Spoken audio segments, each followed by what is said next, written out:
Hi, I'm Ryan from Educate.me. Today I'm going to show you how to make a quick and easy student response system using Google Forms and a Google Sheet. Why am I coming up with a different way to do a student response system? Well, I wanted something that I could do quick and easy and fast on the fly in the classroom, and I think I came up with a way to do it with Google Sheets and Google Forms. This is what it looks like to the classroom when there are no responses in it. To use this in my class, first I would open up the sheet where I want it and drag that to my bookmarks bar. That way, anytime that I need to get to it quickly, I just click on student responses and it shows up. So I'm in my class and I want to just do a quick survey of the students. I click my student response buttons and I put in my responses here. And now I'm ready for them to respond to my survey. All I had to do was type in my responses. And I don't have to use all 4 of them if I don't want to, but for this example, I'm going to use all 4. Now, how did the students do it? Well, ahead of time, you share out the Google Form link with them, and they do the same thing by putting it in their bookmarks bar. And you can share it out through Google Classroom or email or however you want to do it. And I already put it in the toolbar for the student. So no matter where the students are, I can say, okay, quick survey. I put in my changes and they click the quick response. So now the student can say, okay, I'm going to say winner is my favorite. They hit submit and over here, and it shows up their response. And for this demo, I'm going to have the student submit several different responses. So as they submit, let's put these so we can see them side by side. It automatically updates on my other page. Little graph automatically updates. So by just clicking on a link and putting in my responses, the students can participate in the survey of the class all in real time. And you notice the labels on the chart, they automatically update. So if you want to do another one, it will automatically change all that. So for the teacher, you are just clicking on this link and changing your responses. The students will just select whatever response they want. So how can we set this all up? First, we need to create a new form. And we're going to call it quick response. And put in your choice. And for the choices, just A, B, C, and D. We're going to make that required. So there, our form is done. We do have to make a couple changes to the settings. We want to collect the email addresses.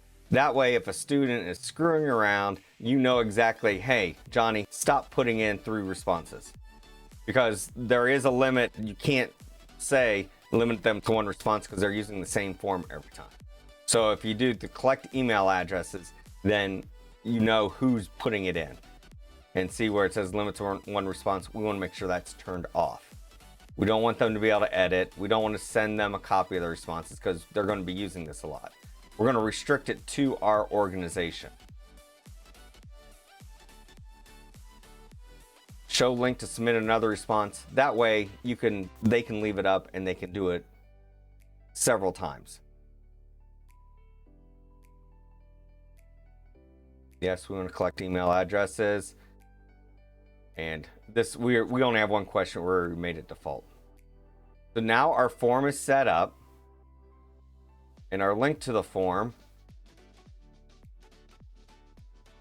is right with the I. So this is the link that I would share out. I can put it in Google Classroom. I could make a short link of it. The students are going to use the same one every time. So that's the one I need to share with them. But our form is done. Now we need to set up our spreadsheet.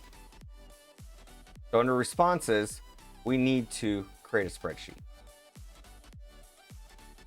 And we probably want to make the spreadsheet a little bit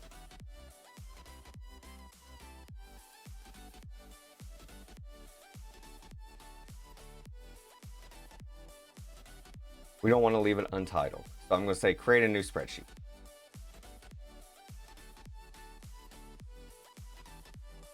So there's our spreadsheet. And if you look at our other one over here, the same one, timestamp, email address, your response. And I called it your choice here, but not a big deal.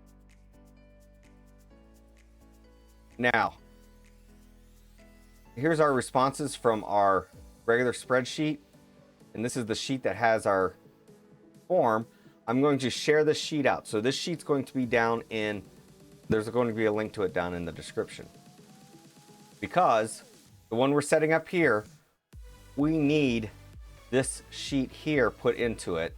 This is my default template. This is my new one. We need this sheet here in our new one. And how we can do that is click on the little triangle dude, copy to an existing spreadsheet. And I can click recent, and there it is, my student responses. That's the one I'm working on.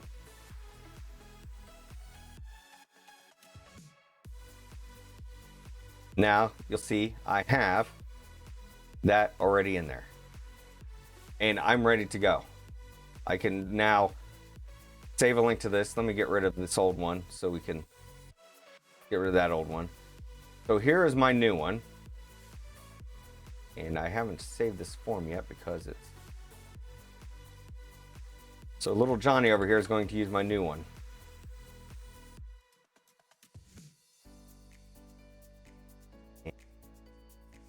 And now Johnny's response shows up in there. And we can submit another response.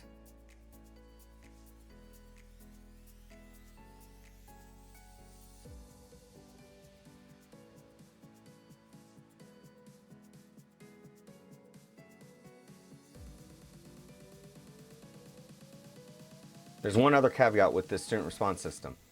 The formula here, and it's a big long formula that took me a while to figure out, but this is the secret sauce right here.